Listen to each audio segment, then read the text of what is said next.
Welcome back to the channel, Hobby1 Canopy here. Today we're diving into the Great Wall Hobby A-10A Thunderbolt 2 in 1/48 scale. The kit comes with several decal sheets and 3 pieces of photo etch, along with a ton of bags filled with sprues.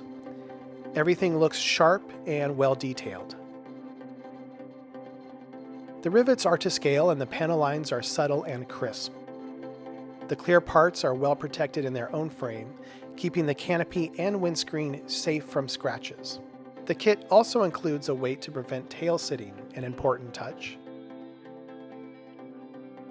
There are 4 different paint schemes to choose from, but naturally I'm going for the one with the classic shark mouth.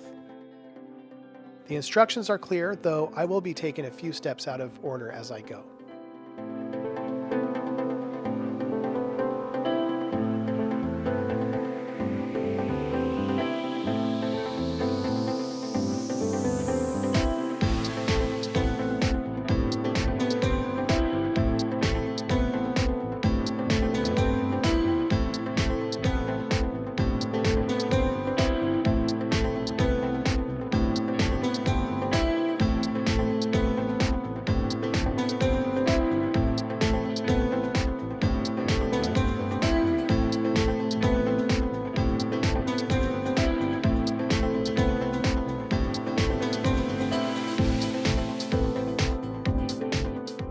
Right off the bat, I knew I wouldn't use the kit's provided heads-up display.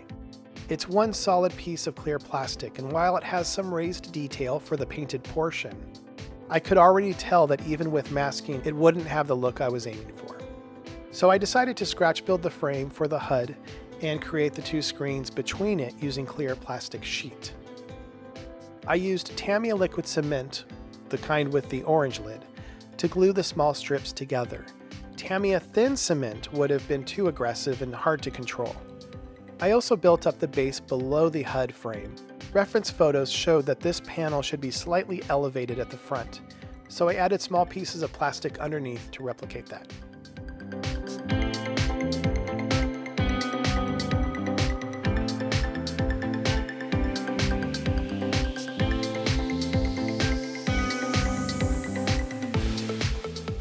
Next up, it was time to paint the cockpit.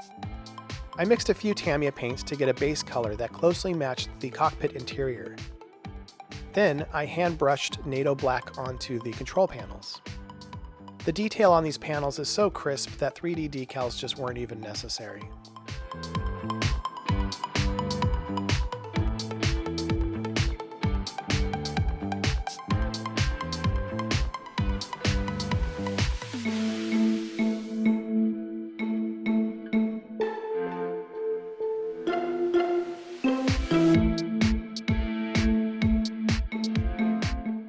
To add some depth and interest on the base color, I used artist oils thinned with turpenoid to create a splatter effect on the panels.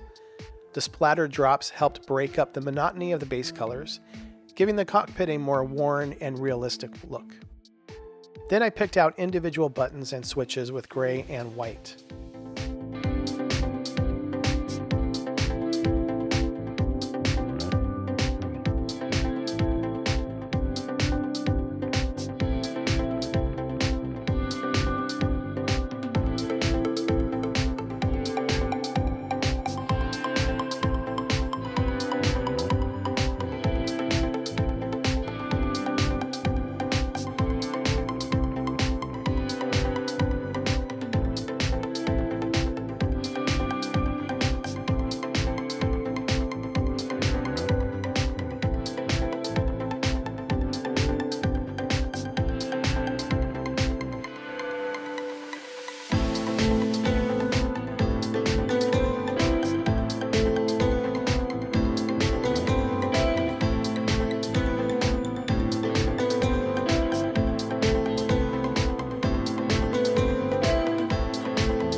I used kit decals for some of the details, and I added dials from Airscale and stripes from Annie's to further enhance the cockpit's realism. Once the painting and decaling were done, I coated everything with Mission Models gloss. For the wash, I mixed artist oils with Turpenoid to create a wash that added both depth and some subtle weathering to the panels.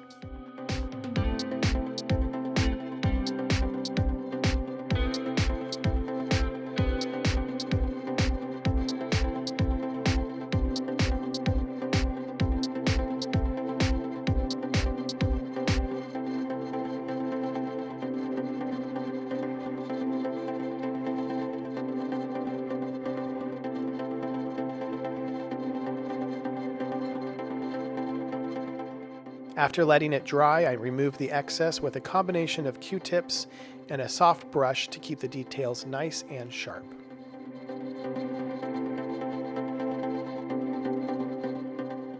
When I started painting the ejection seat, I realized that the kit seat just wasn't cutting it. The detail was lacking, so I rummaged through my stash and found a True Details resin seat that would work much better. However, the aftermarket seat didn't come with the ejection rails, so I had to add those myself using plastic beams from Evergreen.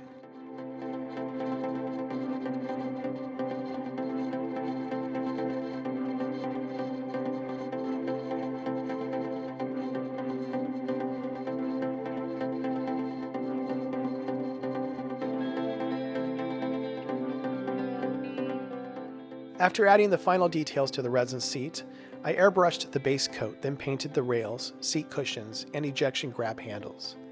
The seat was coated in gloss, and once dry, I applied an oil wash.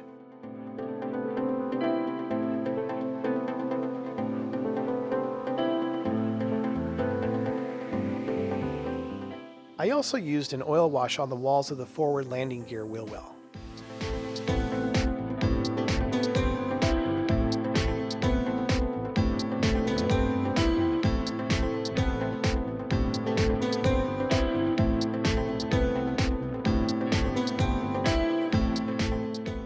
With those details done, I was ready to glue the cockpit walls together and attach the control panel.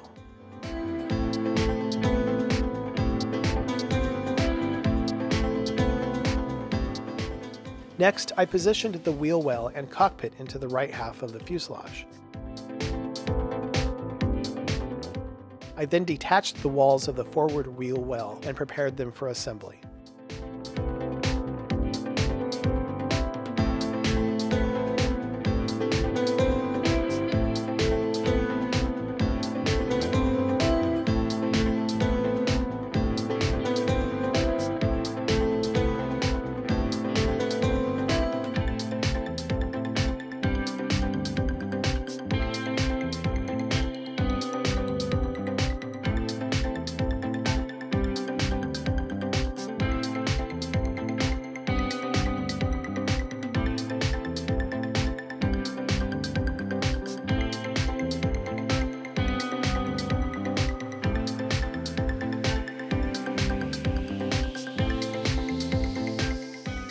After that, I glued the two fuselage halves together using Tamiya extra thin cement.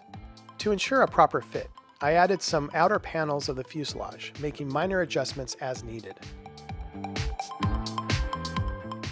As a kid growing up in the 80s and 90s, the A-10 always fascinated me.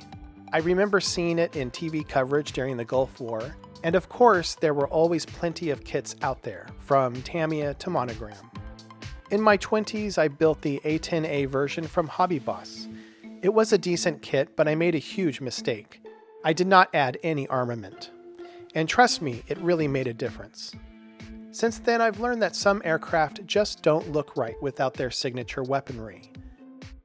The Mi-24 Hind helicopter needs its rocket launchers.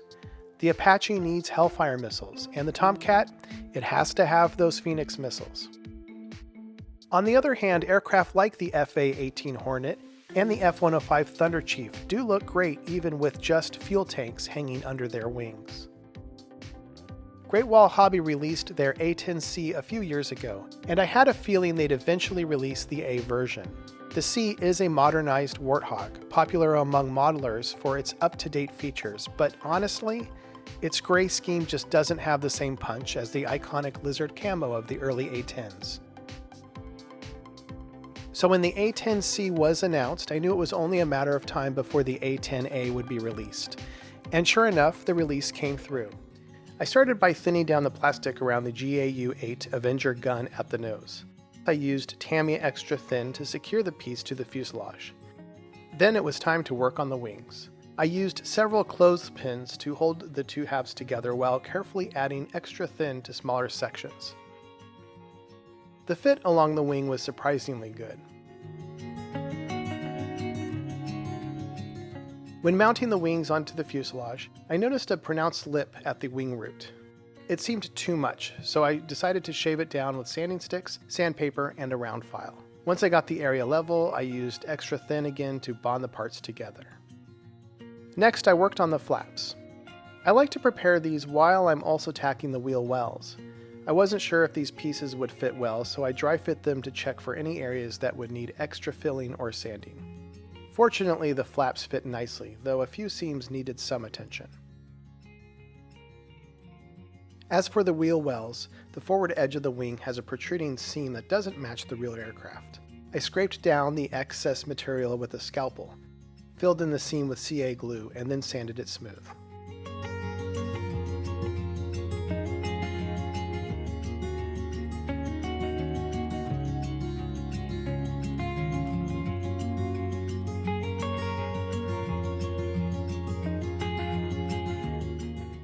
Next, it was time to mask off the engine interiors. I used the Shadow Hobby Circle Cutter to easily create perfect circular masks for the engine fans. Speaking of which, the fans were pre-painted with a custom burnt iron color I mixed using various Tamiya paints.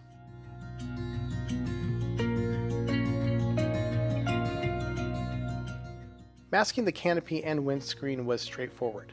I cut Tamiya tape into small strips and squares using a straight edge and an X-Acto knife with a fresh blade. I masked off both the inside and outside of the canopy and windscreen. This process usually takes me about an hour, but it's always worth the effort. Pre-made masks from various companies haven't really worked out for me. So as they say, if you want something done right, you have to do it yourself. Once the masking was done, I sprayed the exposed plastic with NATO black and let it dry.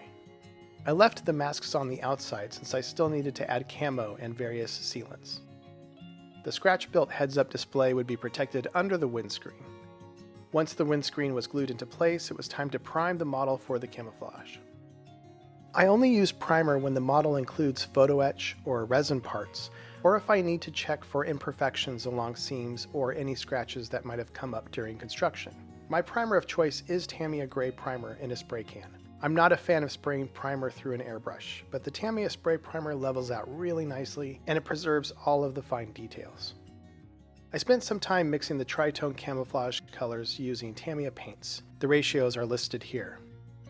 I will mention that the lighter green I started with here ended up being darkened a bit and repainted later on. The final look of the camo will be revealed at the end of this video. I began by laying down the first color in rough patches. For the first time, I used the Gallery GHAD 39 airbrush. The spray is even and consistent, and the brush feels comfortable in hand. This airbrush is performing beautifully, and I continue to highly recommend it.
Once the light green was in place, I added a bit of tan to the paint cup to lighten up the color and then sprayed small patches and lines across the panel centers to replicate slight discoloration.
For the next darker green, I thinned the paint a bit more to see how the airbrush handled thinner, crisp lines.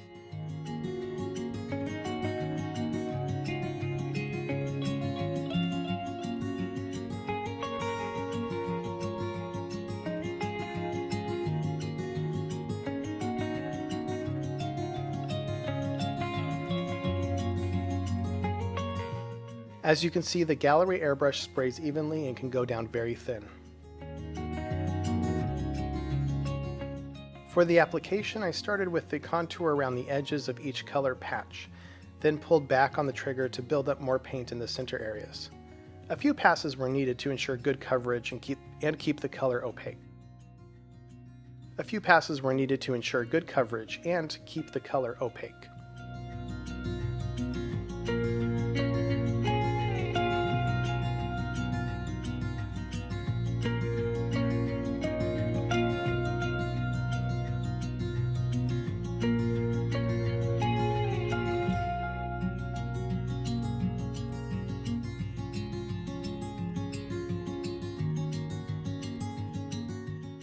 I used a 3x5 card to prevent overspray on perpendicular areas.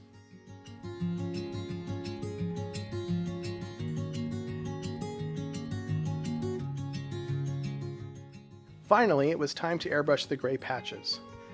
Once the gray was down, I went over the first light green with a slightly darker mix of the same color.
After everything dried, I masked off the areas around the wheel wells and sprayed a light gray inside them.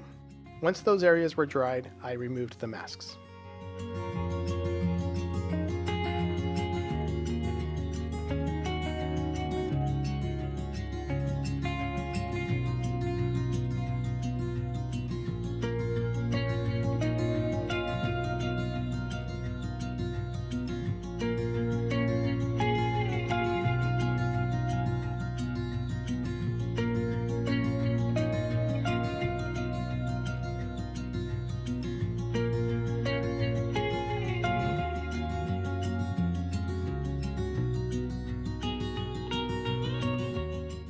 Speaking of masks, when I removed the ones around the engine nacelles, I realized that I'd placed them in the wrong spots.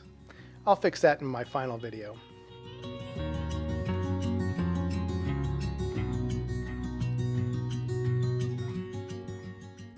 I also painted the red tips of the horizontal stabilizers, only to realize later that only one side should be red. Again, this will be fixed in the next update. Masks were also added around the in-flight refueling door to paint that area silver.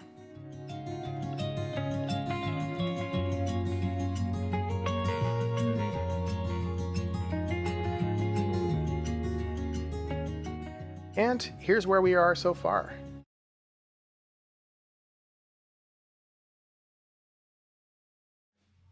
We're in the final stages of building the Great Wall Hobby A-10A Thunderbolt 2 in 1/48 scale. The model has already been painted with the iconic Euro 1 lizard scheme camouflage, and today we're going to be adding a glossy finish using clear gloss from Mission Models. To apply the gloss, I'll be using an airbrush provided by one of our fantastic collaborators, Gallery Airbrush. Specifically, I'll be working with the GHAD 68 spray gun. If you've watched my earlier video, you'll recall that I did an unboxing and a casual review of this airbrush. Today we'll see how it performs in action. The trigger is incredibly smooth and controlled, delivering a perfect even finish.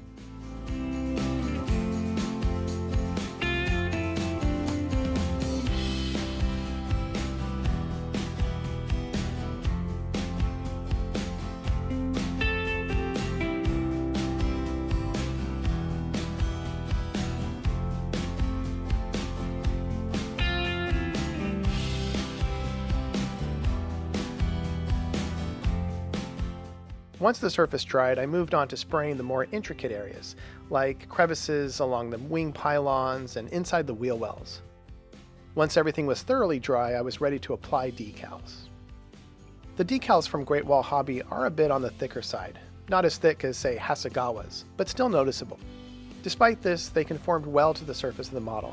However, the shark mouth decal required a fair amount of attention, lots of cutting and slicing along with some repainting to fix the teeth and the black line around the lips. Once the decals dried, I coated them with another layer of clear gloss to protect them from the oil wash. For the wash, I used my usual mix of Winsor & Newton artist oils and Turpenoid. I applied the wash generously with an old brush. It's crucial to get just the right viscosity. On one hand, you want the wash thin enough to flow easily. On the other, you need enough pigment to stay in the crevices after drying.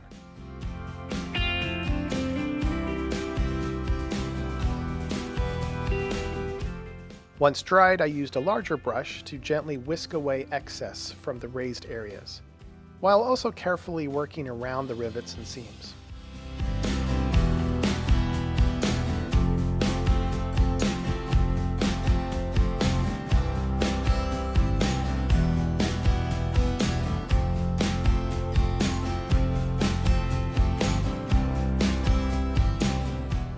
A Q-tip helped with further removal, ensuring a clean and precise finish. Next, I applied Tamiya Flat Clear over the entire model to seal everything in. Then removed all the masking tape.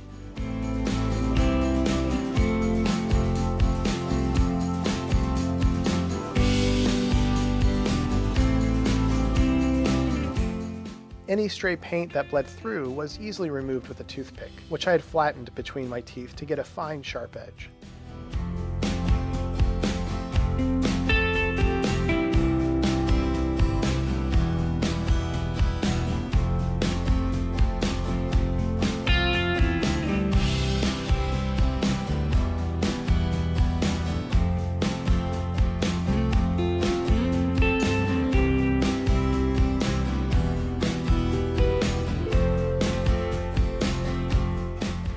I also fixed a small painting mistake I made on the inside of the engine cowlings.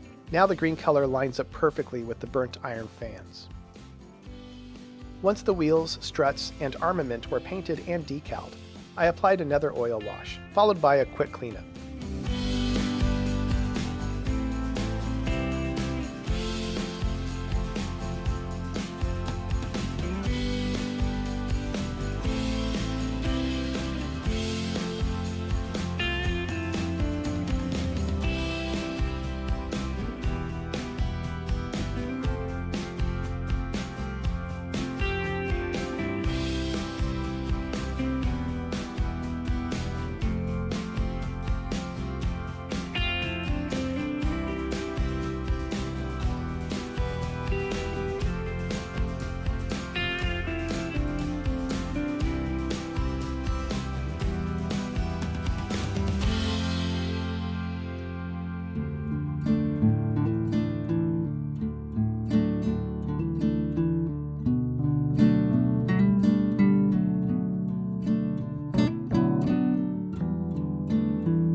I also added some subtle detail to the cockpit interior using evergreen plastic.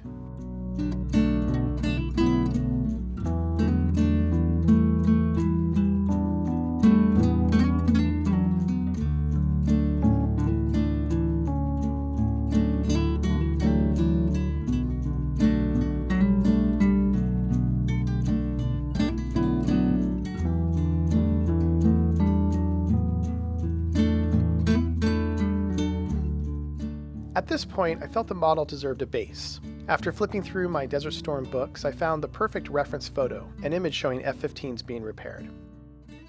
Using poster board, I matched the colors with paint and artist oils to recreate the scene.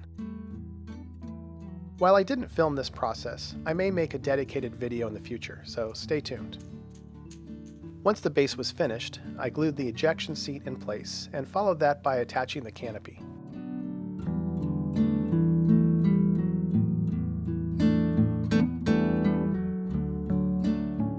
I emulated the characteristic blue tint, often found on aircraft windscreens, by applying blue ink with a pen, then polishing it into the plastic with a Q-tip.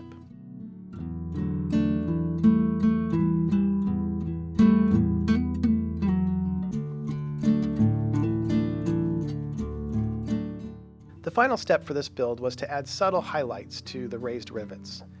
Using a lighter shade of each camouflage color I mixed with artist oils, I gently dry brushed the raised areas to make them pop.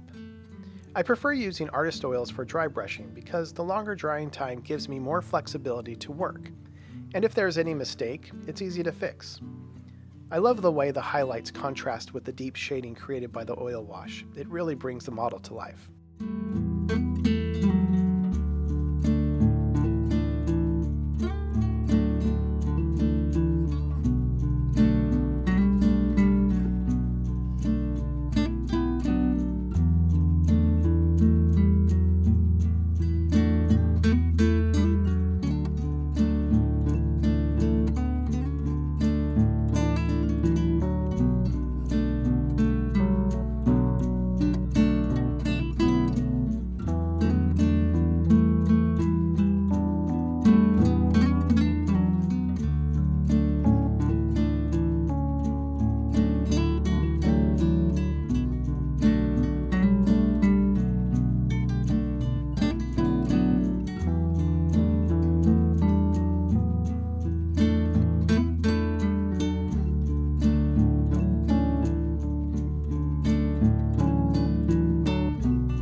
And that wraps up this build. I can't thank you enough for watching. If you enjoyed the video, don't forget to hit the like button and subscribe to the channel. And of course, ring the bell for future notifications so you never miss an update. All right, I'll catch you in the next one. Bye.